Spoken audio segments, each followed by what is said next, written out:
Hey guys, today I want to talk to you a little bit about adopting a dog or cat and finding a boyfriend, girlfriend, or relationships in general. Don't worry, I'm going to tie it to languages and learning and work.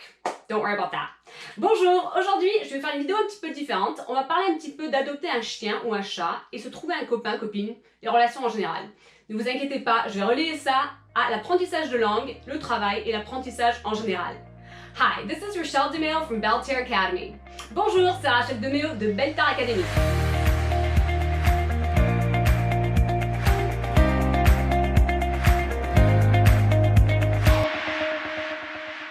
Have you ever adopted a dog or cat and you're like, oh, I want it to be a purebred?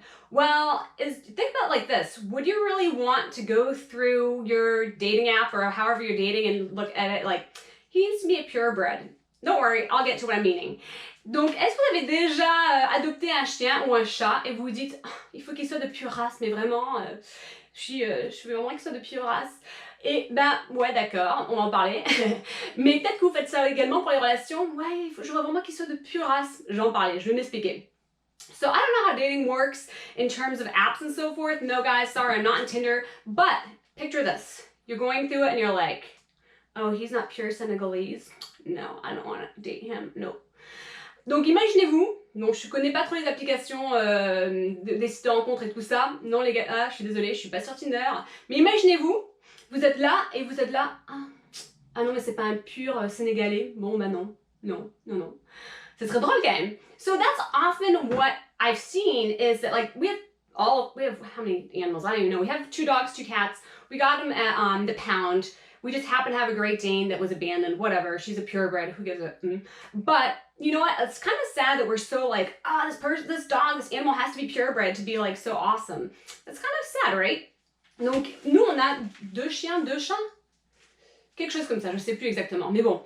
Oui, on a 2 chiens, 2 chats, on les a eu à la SPA, et franchement, bon, on a un Danois qui est de pure race, machin et tout, mais il a été abandonné à la SPA, donc c'est un truc de ouf, mais vous imaginez si on est là, ouais, il faut absolument qu'on ait un chien ou un chat de pure race. Pour moi, j'ai un peu de mal à comprendre ça pour dire la vérité. Well, if we did that with our relationships, that would look kind of weird, right? If you're like, oh, you're not a pure Norwegian? Oh, you're mixed? I don't think I can date you. You're not the kind of girl, the kind of guy that I want. Donc imaginez-vous, vous êtes en train de chercher un copain, une copine, et vous faites pareil. Donc vous êtes là, ah ouais, ah non mais vous n'êtes pas pur norvégien, norvégienne. Ah non, vous n'êtes pas vraiment le genre de meuf, de mec que je peux fréquenter quoi. Non mais ce serait un truc de ouf quoi. So I know that's making you laugh, but how am I going to rate this to languages? You're going to find out. Donc je sais que ça vous a bien fait rigoler, mais comment est-ce que je vais rattacher ça, relier ça à l'apprentissage de langue? Vous allez le découvrir immédiatement. So the thing is that often in languages, what happens is that we compare ourselves, sadly, to not being a purebred, to not being a native. And so when we're learning a language, we feel like we're not quite as good, right? Donc en fait, pour attacher ça un peu à l'apprentissage de langue, ce qui peut arriver, c'est que parfois on se dit... Ben moi je suis pas de pure souche, je suis pas de pure race on va dire, je suis pas natif ou native et donc en fait je suis pas à la hauteur. C'est des conneries franchement. And so what happens is when you're learning a new language and you're putting yourself out there, you're comparing your accent to people that have grown up with it. You're comparing everything that you've learned about language learning to what they learned. And that's so sad that we have this concept that we have to be at this pure race level.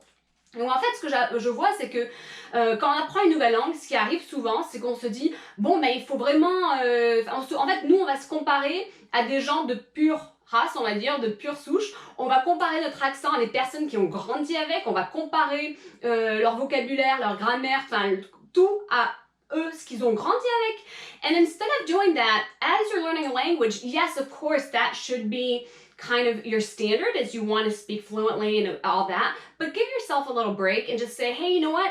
It's okay if I'm mixed. Hey, you know what? I'm a pretty good mutt. You can look at it like that and say, wow, I'm actually smart because I'm learning a language that's already making me smarter.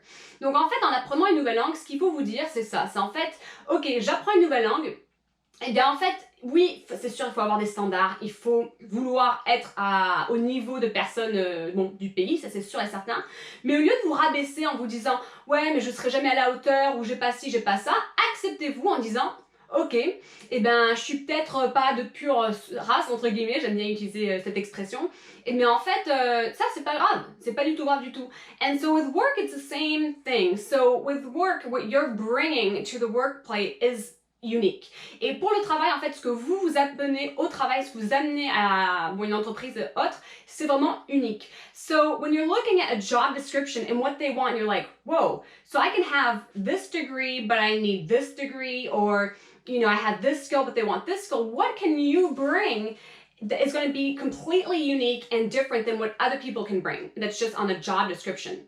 Donc au travail, c'est pareil. En fait, si vous lisez un petit peu la description du travail, vous regardez un petit peu et vous dites non mais purée, enfin eux ils veulent ce diplôme alors que moi j'ai ce diplôme, eux ils veulent ces compétences alors que moi j'ai ces compétences, mais en fait qu'est-ce que vous pouvez apporter qui va vraiment être unique? And sadly, I've seen that so much where people suck at their job just because they have a degree or they have a supposed skill that they need, when in reality, they don't have the actual necessary skills that they need for their job. Et moi, je l'ai vu pas mal de fois où en fait les gens, ils ont le diplôme requis, ils ont les compétences requises, mais en fait, ils n'ont pas vraiment les vraies compétences nécessaires pour accomplir un travail. So they might have the title, but they definitely don't know how to do their job. And companies, big companies like Apple and Google and other companies are starting to realize that, where they're saying, hey, we don't even want somebody with this degree. We want to be able to train them ourselves as long as they have this, this, and this. Donc en fait, ce qui se passe, c'est que les gens, ils sont dans un travail où on voit qu'en fait, ils ont ce diplôme, mais ils n'arrivent pas en fait faire ce qui est requis du travail parce qu'en fait, ils n'ont pas vraiment les compétences qu'il faut. Et il y a des grandes entreprises comme Apple ou Google et autres, en fait, ce qu'ils font, c'est que maintenant, eux, ils ont créé leur propre formation et ils disent, nous, on va prendre quelqu'un, on va nous les former tant qu'ils ont telle et telle compétence. So maybe they're looking more of like, are you punctual? Are you a quick learner? Can you use a computer? Donc peut-être qu'eux, ils vont chercher des trucs comme, est-ce que vous êtes ponctuel? Est-ce que vous arrivez facilement à apprendre de nouvelles choses? Est-ce que vous savez vous servir d'un ordinateur? And then what they'll do is they'll put you through their school, their training, because they realize that, I'm sorry, but your bachelor's, master's, doctorate really didn't serve any purpose because now you're on the field and you can't do your job. Et du coup, en fait, peut-être que là, c'est eux qui réalisent, ils disent, bon, bah, nous, en fait, on va prendre vos compétences, on va vous former dans notre école parce qu'au final, bah, votre licence, votre master, votre doctorat n'a servi pas trop à grand chose, on va dire pas que dalle, mais bon, plus ou moins. Et en fait, on a besoin de telle et telle compétence. So just like when you're dating someone, you're like, nope, not going to because you're not pure, whatever. And that's funny, right? We do it with dogs and cats, which we shouldn't do. Well, it's the same with language learning. Donc pareil, en fait, quand vous voyez que pour rencontrer des gens, vous êtes là, vous regardez un mec ou une meuf, et vous êtes là, non, je vous prends pas, vous n'êtes pas de pure souche. Et je trouve que c'est vrai, c'est rigolo, mais malheureusement on fait ça également avec les chiens et les chats, j'aime pas ça du tout. Et ben en fait c'est pareil avec l'apprentissage du langue. So when you're learning a language, of course, you want to not look at the people who have the degree in the language, look at the people who can speak it. And if I could encourage you, my own personal recommendations, there are people that can speak it from both the professional use to the very, very, very slang use. Donc en fait, c'est pareil pour apprendre une langue, c'est exactement la même chose pour l'apprentissage d'une langue. Quand vous apprenez une nouvelle langue, moi personnellement ce que je vous encourage à faire, c'est qu'en fait, ne regardez pas les gens qui ont peut-être tel et tel diplôme mais qui ne savent pas le parler, regardez plutôt en fait les gens qui savent vraiment le parler. Et en fait, moi j'aimerais même dire des personnes qui peuvent parler de façon très professionnelle, adéquate, machin et tout, mais également les gens qui s'y connaissent en argot. Because if you get people that really know how to speak it, how to use it, and that may have tips to help you learn, that's how you're going to learn. Of course, it helps learning from natives because you actually get the right pronunciation and right accent and you're learning the real French. So I'm not discounting that in any way, shape, or form. Donc en fait, c'est vrai, quand vous apprenez une langue, moi forcément je vais vous encourager d'apprendre une personne qui est vraiment du pays, qui est native, parce que c'est vrai que vous allez apprendre l'accent, la prononciation, l'intonation, tout ça va être beaucoup plus fluide. Et puis également, vous allez apprendre beaucoup plus niveau même grammaire des expressions qu'on utilise tous les jours. Donc ça, c'est sûr que vous savez que j'en doute pas. So again, think of it like this, you're on a language learning track that's going to serve you in any way, shape, and life. It's served me in so many different jobs and so many different relationships and so forth.